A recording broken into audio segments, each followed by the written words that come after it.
as an introduction, we have to understand that the Bible, originally, when it was written, there were no chapters, there were no verses, there were no divisions. And it is really very difficult if the scripture has no chapter or no divisions, no verses at all. It's going to be super difficult. Would you imagine if you want to turn to this book and there is no verse, there is no chapter? So how are you going to refer to that? It was only in the 13th century. This guy, his name is Bishop Langton. He is the one who added all the division, the chapters. Okay, so with that addition, it is good that there is already a division. But the problem is that sometimes may mga cases where nagakautod siya. No, I mean to saying like chapter 1 to chapter 2, naglumpat na siya sa chapter 2, pero tani gasugpon ba to siya? No, ang chapter 1 to chapter 2 pwede to siya tani naging isa lang nga chapter. So ang inang mga chaptering mga verses sa Bible, no, that is later na siya gin-add. No? So that's why nga kung kaysa makita mo nga even mag-preach ka nung galumpat ka from chapter 1 verse 1 to 10, and then galumpat ka up to chapter 2 verse 1 to 3. Okay, because nautod siya. No, ang pag-arrange ng chaptering was later na. Okay, so in our study of the scripture, we have to be aware nga may mga cases that the chaptering, no, it should have been continued. No? Depende na sa nag-plastar sa original nga chaptering. I think there are more than almost 2,000 chapters ang bilog nga Bible. No? If I'm not mistaken, around 1,800 verses. I mean, 1,800 chapters, all in all. No? If I'm not mistaken, if I can remember it right. No? So this study is going to be about the chapter summary, and it is required that you will have to read this in order for you to be able to do this, unlike the devotional study method where you can just read and then write down the memory verses application, and then the particular verse that spoke to you. This one, it's going to require you to read it several times. No? Ideally, it is advised that when you prepare a chapter summary, you will have to read the chapter 5 times. So depende kung lawig ang chapter, so mas lawig pa ang imong basahin. No? Let's say there are 50 verses in the chapter that you're going to study, so you will have to read that at least 5 times, the 50 verses. Okay, so this is really quite going to take a lot of time. So depende kung anong nga chapter ang ginabasa mo or anong nga chapter ang ginatunan mo, but it will be very interesting. Okay, number two, the importance of this method will enable you to begin to understand the Bible much better, because Bible reading and Bible study are worlds apart. Okay, if you are just reading, no, like if you're a new believer, you are just used to reading the scripture, so you just be reading and then you don't even maybe you write some application. No, but when you talk about study, you will have to make observations. It is not just enough that you will just read and then get the application. That is always our tendency. Okay, for instance, you read about the Lord is my shepherd, I shall not want. No? And then our tendency is, oh, so if the Lord is my shepherd, so how does that apply to me? Okay, oh, so if the Lord is my shepherd, that means to say I am secured. Oh, if the Lord is my shepherd, I don't have to fear anything, because all my needs will be met because the Lord is my shepherd. That is what you call application. No, that you are not interpreting, you are not observing. No, that is application. No, and normally that is being used in the devotional method. Pero when you talk about chapter summary, you have to tahion mo ni ang bilog nga chapter. No, if it is 10 verses, chapter 1 to 10, tahion mo ni siya tanan, then anong makitaan mo da? Hmm. And you will not be able to grasp that in just one setting alone. You will have to read and read and read and then make observation. No? Don't make application. Hindi kaya magubra na application. That is a devotional method. But this one, you will have to really observe first. Okay? Now, this method is, of course, easy to learn. But comparing to the devotional method, this is more laborious. No? I mean, comparatively speaking. Pero hindi man siya tama kabudlay gid. No? Pero even then, it's going to take a lot of your time. No? You cannot do this in 1 hour. No? If you do it in 1 hour, then your study will not be that fruitful also. It will be evident, no? If whoever reads your paper and then it was done haphazardly, whoever reads, basta kaintindi sa isang method, mabalaan ka gyapon nga ginobra mo, sobra mo kadali-dali. Because the depths of the analysis is not there. No? So unless you will have to sort for other ways of doing that. No? Pero then you defeat the purpose of discovering it yourself. Okay, so it is not really a very difficult method. Okay, that's why nga siling naton, the procedure that we're doing is we are doing it in a progressive. Okay, so ang una nga method is a little bit is really easy, and then we go to the second method, and then progressively it's going to be a little bit additional nga work ang kinanglan.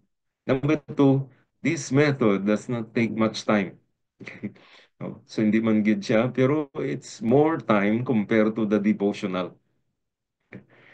And especially kung narrative siya, it will not really be that difficult. No? Pero pag abot na sa mga like prophetic books, poetic books, and especially even doctrinal letters or doctrinal books, or worse is apocrypha.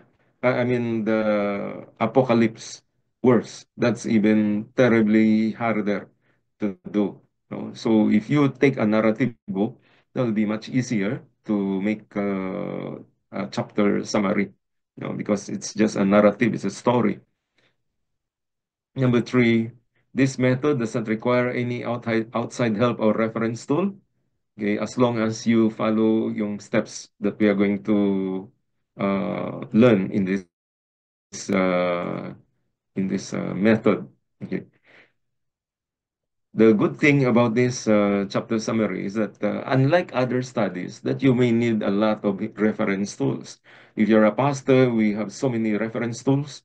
Now, I think in the lesson one that we've studied, I mentioned to you several reference tools, like concordance, commentaries, not only one volume, if possible, book by book commentary. So imagine there are 66 books, so you will need 66 commentaries in order to have a complete set of commentary, and that's really going to be a lot. No? So not only that, Bible dictionary, Bible concordance, then Atlas of the Bible, no? And then several other commentaries and several other study Bible that will be much needed. Okay, so in this chapter summary, you don't need so much of these reference tools, no? Although siguro makinanglan mo di ang isa lang gid ni makinanglan mo di will be a concordance, no, yeah, concordance will be a great help in this study. No, pero hindi na siya commentary. No, it's just a concordance. It's going to tell you, din mo ni makita ang parallel passages niya. No? So, as long as you do it in the original, I mean to say your work is original, then you will not need any outside help. Next, this method will be good, no, as in-depth study or a survey of the Bible. Those of you who can have the Old Testament and the New Testament survey, I think that is a good thing and agyan mo that you have studied and you run through the entire Old and New Testament. Because when you go now into a chapter summary, you will realize that you have seen the big picture. So you have seen the big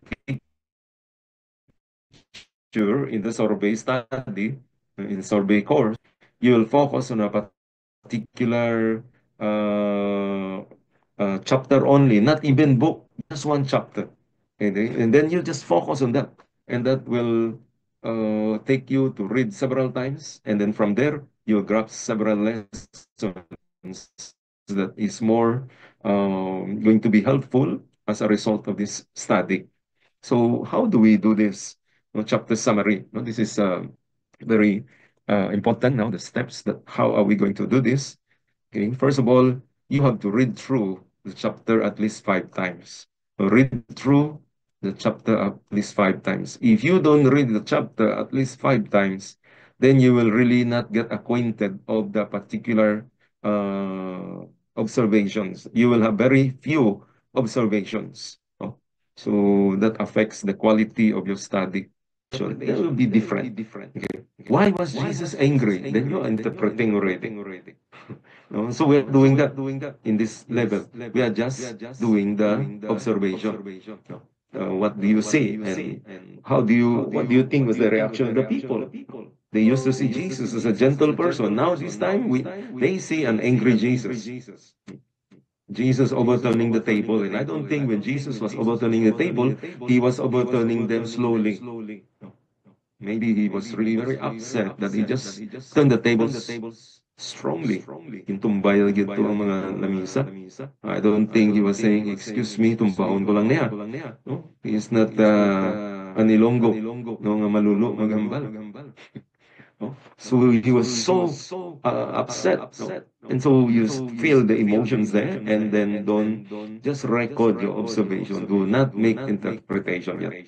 Number three, who are the chief people? Meaning to say, who are the key persons there? Sinong mga tao dira na mention? For instance, you read the whole chapter of John chapter 4. So you see this woman at the well, there was Jesus, and then there was a nobleman's sons. Okay, so all this, like you read about the feeding of the 5,000. How many people there? How many men there? Then who was that boy? There was that boy. Okay, then there was the 12 apostles, and then all this. So you record all those key people that were involved in the particular chapter that you're reading. And then you ask, why are they included? No? Why are they there? Why are they there? Nga sila ho. What do you think so? So you write it down. What is significant about them? Why is it that there was the boy that was mentioned? His name was not even mentioned, but he was just a boy. Does the boy have a mother? Does the boy have a parents there? We don't really know. So, but why is it that of all people there was a boy? Why is it that it should have been another man? It should have been one of the apostles who should have offered the food. Okay. So observe all this. What are those key persons that are found in that particular chapter, and then list it down. List down all those people. So if there are 5 characters there, list them down. If there are 10 characters there, then list them down. So you have a grasp of who are the people involved in this particular study or particular chapter. Who are they? So write it down. Don't miss someone, because that someone that you miss, basta mo pa itong pinaka-importante. Dito nag-twist ang story. Okay, you will observe in the scripture, there are always a lot of twisting. Jesus is a master teacher, so he's very good. Oh, I mean, you look at that when he was he was inside the boat, no? And then there was a storm, and then they were all panicking, all the disciples. And then Jesus was just sleeping there. It seems nga doon sa wala lang kay Jesus, it seems nga he is indifferent. Doon wala siya labot, doon wala siya heart, doon wala siya compassion sa mga upod niya, mga iyamatong disipulo. But actually that is not the point. No? Why was Jesus sleeping there? No? Why was he sleeping in the midst of the storm?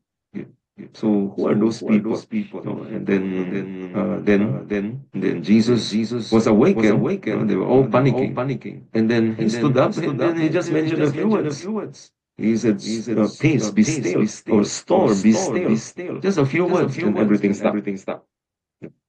So that's a tremendous demonstration of power. The people there, they were saying, nobody has ever done this. And I think in the Philippines, in our time now, nobody also have done that, except siguro si Kibuloy. When he said, stop. Of course, we know that's only a joke. He could not stop. Step 4. Choice verse. Choose a verse that summarizes the whole chapter. Or one that speaks to you personally. There are so many verses there. There are so many words there. So you pick a verse. Definitely of the 10 verses there, 20 verses there, or 50 verses there. If you choose a long verse, a long chapter, there will be a verse there, or a particular word or words there that is going to really speak to you a particular verse, write it down. No? And what is God speaking to you in this particular choice verse? Okay, that is your own choice. Number 5 was step 5. Crucial words. Write the keywords or words of the chapter. Okay. So, for instance, now 1 Corinthians 13, the keyword there is love, or Hebrews 11, keyword is faith. Okay. Sometimes there are some words that may be the crucial word, but they don't seem to be significant. But when you reread it again, you will realize they are the real one. They are the real and the true crucial words there. For instance, giving an example here, Romans chapter 6. So the word there is count, or in the King James it uses the word reckon. It is a very important word. No? It's only mentioned once, but it is a very key word. And so select and find out. Now, what is this particular crucial word that the Lord is going to lead to you? And then focus on that. And then reread again, and then connect it into the whole chapter. How does it relate? Is it talking about faith? Is it talking about love? It's talking about belief? It's talking about surrender? It's talking about the worship? So he's talking about giving up something, or he's talking about a particular sin. Okay, be focused on that. Okay. And then after that, find the challenges. What do you mean by challenges? Any statements that you do not understand. Definitely within that particular chapter, maybe there is a verse that you don't understand.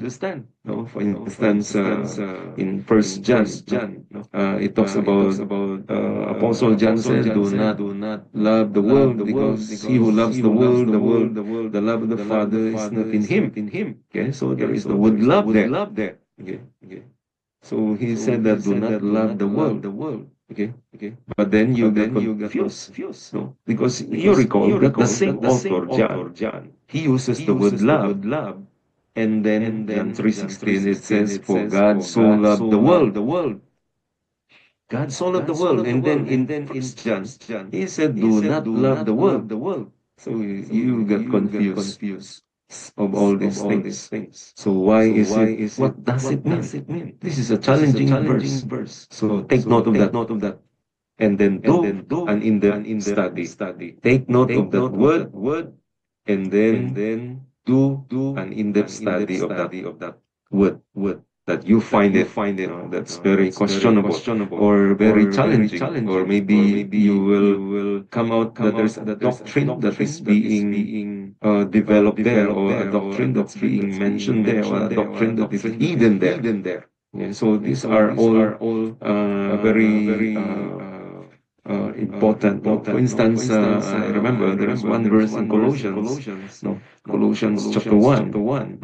It says that Jesus is the firstborn of all creation. So this is very confusing. Firstborn, you translate that in Hiligaynon. No, maybe you will say that Jesus, siya ang panganay of all creation. So this is going to imply that Jesus is a created being. No? Firstborn. So what do you mean by this? So this is very confusing. That's found in Colossians chapter 1. So what is this word firstborn meaning? If we interpret in our normal language, we will say, so Jesus is a creation. No, because firstborn of all creation. So that's really a very challenging passage. So a study of the verse will unlock why did the author use the word firstborn.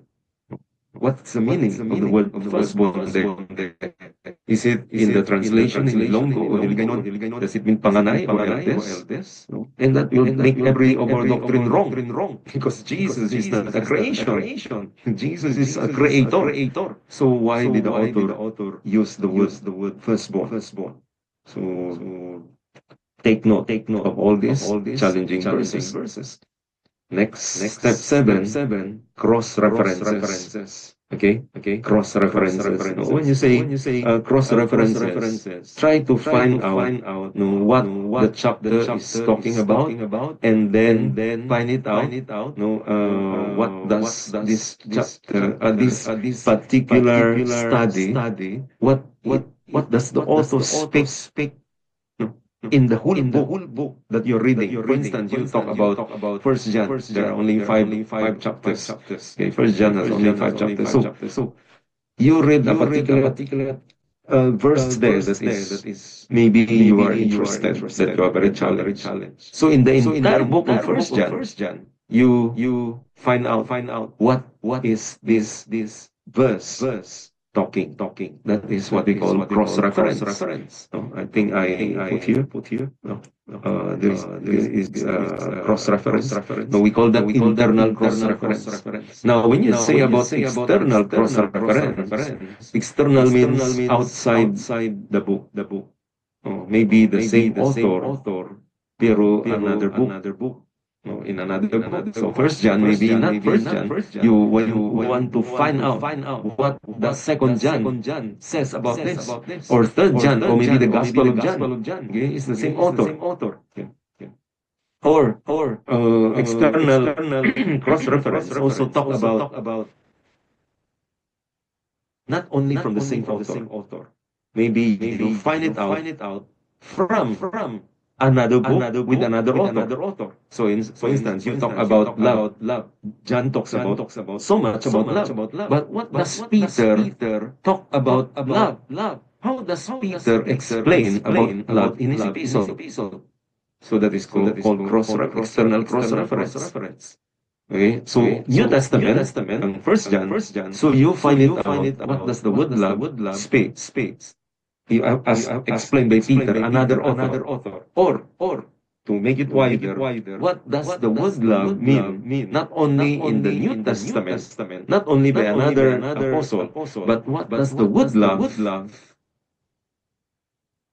means in the Old Testament. So this time, your study is no more just the New Testament, not just no more just one book, but this time it's another book, not only in the New Testament, but you go now to the Old Testament. What does the particular word, for instance, we are talking about love in the Old Testament. What does love mean in the Old Testament? So that's very important. We call them external cross-references. Cross-referencing. And then cross-references, they are also three types. We call that pure cross-reference. When you say pure cross-references, you find the exact word. For instance, you talk about love. So you find love in the other books of the New Testament. You find love in other books of the Old Testament, which is so much. Grabe na nga reference ang damo na. No? So that's why you got to be specific. No? Because the more general ang ginapakita mo, the more siya damo. No? You may reach into hundreds of references. So you're going to really eat up all your time there. So that's why you got to be specific. Now, another cross-references is called illustrative cross-reference. Illustrative meaning to say when it may not use the same word, pero pareho ang pag-illustrate niya. A particular topic, pareho ang illustration, pero lain nga book, lain nga chapter, lain sa author, pero pareho lang ang illustration niya. So, for instance, I talk about salvation. How does Peter explain salvation? How does Paul explain about salvation? So, may nag-cross-reference siya. No? And then contrasting cross-references mean that ang iya nga baliskat, no? He talk about salvation, and then maybe baliskad niya is works. So how does these two idea nag-contrast? So, this is going to be a lot of comparative study. So it will take some time. If you really want a quality, then you will need more time on this.